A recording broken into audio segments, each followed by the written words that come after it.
Hello John, this is Aditya from News 18. So, I'm good. So my first question is regarding the Legends League itself.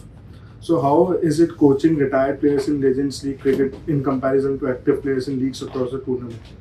It's a breeze. they're all very experienced and been involved in so many different teams. They know their games inside out, and they're just very keen to get out there and play. So no, they're a good bunch of fellows to be associated with. So as in the Legends League, every player has been retired from international cricket. So who do you think is the fittest player in your team? In our team, well, they're all not too bad. Certainly the younger, it's probably more the age factor, I think. So the younger you are, the fitter you are. The older you become, you're losing a little bit of fitness. So all our younger guys, Corey Anderson is probably the one that stands out as being a little bit fitter than most. Yeah, so now let's come to the Australian cricket team about the World Cup. Do you think Australia made a mistake by not picking Cameron Green in their T20 World Cup squad, as we just witnessed his performance against India in first T20? Yes, well, of course, the T20 squads have been selected a little while back due to all the regulations and so on, and probably right at the moment. That's what the Australian selectors and the team are thinking. Why didn't we have Cameron Green in the side? But nonetheless, they've still got a strong side, and I guess the person that could have made way for him would have been someone like Stoinis. But they still rate Stoinis very highly within the T20 setup. So, no, I think they're happy with their squad. I think they'll go reasonably well playing at home. So Australia may be the home favourites in this World Cup, but they haven't played with their core team in the last couple of months. So do you think it might affect their performance in the tournament? No, I don't think so. Again, we're just talking about the various players that are in this Legends League. All that Australian cricket team pretty well have played for some time, so they know their games inside out. They know each other very well. They've toured together a heck of a lot of times. So the ones that are not here at the moment, they're at home, resting, preparing, and getting ready for the tournament. So now let's come to the Indian team. Do you think India has picked the right bowling attack, as they have only one pacer who can click 140 Ks, and that is Jasprit Bumrah? Yeah, look, it's always a hard one, isn't it? The Indian attack is probably, in relation to its batting group, certainly not as strong. But I think Bhuvneshwar Kumar could surprise a little bit, because in Australia he should be able to get the ball to swing in those first couple of overs, which may mean he's a dangerous option and may pick up a wicket or two. So I think they're really relying on that type of bowler to assist Bumrah. The other bowlers are still relatively inexperienced in Australian conditions, so that can be a good thing sometimes. You're not afraid of what's in front of you. You just go out and play. And the spin attack, Ashwin, Patel, and Chahal. That's where I've got a question mark on that Indian bowling lineup.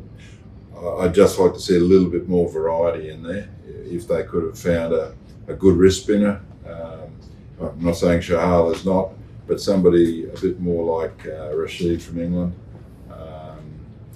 that provides a little bit of difference into that attack. So what do you think, what is more important in Australian conditions, in particular in T20 format? The variations or the pace, which will affect more? I think the key is, no matter whether you got pace, variation, spin, or just not a lot of spin, it's just your ability to meet that moment at the time. Because in Australian conditions, again, a bit like Mahali the other night, batsmen in the main will always be on top. So in the main, it will be generally high-scoring games. So from a bowling perspective, the best you can do is make sure that you land the ball where you want to land the ball all the time.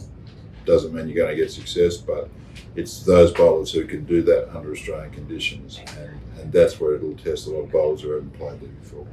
So how do you rate Rahul Dravid's coaching tenure so far? Well, it's only a very young career. Yeah. It's not even 12 months, is it? I don't think. And so, like all coaches and all new regimes, it takes time for it to actually begin to unfold. But I think, Dravid's a very intelligent person, a very good communicator, huge amount of experience in international cricket. Works very well with everybody. So I just think, over time, I think you really see the benefits of having Rahul as head coach of India. As it happened with Dravid in recent times, do you think if there are so many captains in the team playing in the same year, it impacts the strategy of the coach, how he is going to make strategies with every different captains in every different series? Not necessarily. In fact, when I was coach, I really enjoyed that there were so many either captains in the room or potential captains in the room, because that meant that they had some very, very good ideas about how they wanted to play the game. It meant that on the field you knew that there would be good decisions being made on the field, whether you're a captain or not a captain. So I think it can be a real advantage, provided that you can harness that knowledge. And I think that's what I was just saying about Dravid. I think he's that style of coach who will be able to do that. So my last question is, who do you think is the player to watch out for in the World Cup? Probably in every side there's one, two or three, So either the ones that you think or the ones that might surprise you through the tournament. But again, just watching that game in Mohali the other night, I was just amazed by the shot making of Yadav, Rahul and Pandya. That was pretty amazing, even though it wasn't enough in the end. If those players, and then you add in Sharma or a Pant or whoever else to that lineup, Kohli of course, it presents as a really, really exciting batting lineup. And when it comes to the other teams like Australia or Pakistan? Look, Australia, well, again, if we just looked at the most recent game, Pakistan and England, Babar Azam and Rizwan are a pretty imposing opening combination, and if they're allowed to gain some momentum in the tournament, it really lights Pakistan up. There's no doubt about that. In other sides, probably I'm not enough across it. England, I think Livingston is an interesting player, given that he's played in Australia and in the Big Bash League a little bit. So he's reasonably familiar with the conditions, and he again presents both bat and ball, so that's pretty interesting. New Zealand, just a very solid outfit.